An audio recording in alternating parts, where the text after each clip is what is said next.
Assalamualaikum warahmatullahi wabarakatuh. Wilujeng sumping sadaya, abdi salsa ti SMP Bina Mulya, Subrayan 01.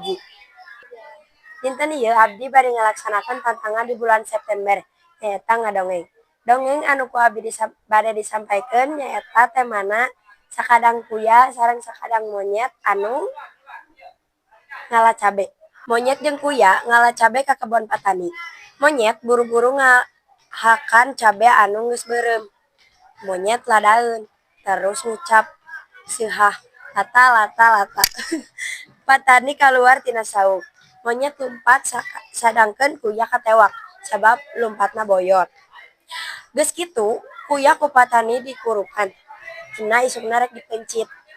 Pentingna monyet ngadatangkeun kuya.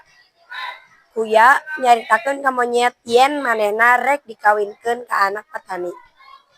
Monyet kabita, tuluy manehna menta nukeuran ka kuya. Si sakadang kuya kaluar, tuluy sakadang monyet asup ka jero kurung. Isukna patani ngasah bedog, maksudna rek mencit kuya anu di kurungan. Monyet reuas ngadenge patani rek mencit sato anu di kurungan. Loba akal, monyet papaehan di jero kurung. Barang patani muka kurung, patani reuas sabab di jero kurung lain kuya tapi monyet paeh. Monyet dialungkeun ka kebon. Geus dialungkeun, berebet lumpat satakar kebek patani olohok sabab katipu ku kuya jeung monyet. Mun sakitu nu tiasa ku abdi disampaikeun. Assalamualaikum warahmatullahi wabarakatuh.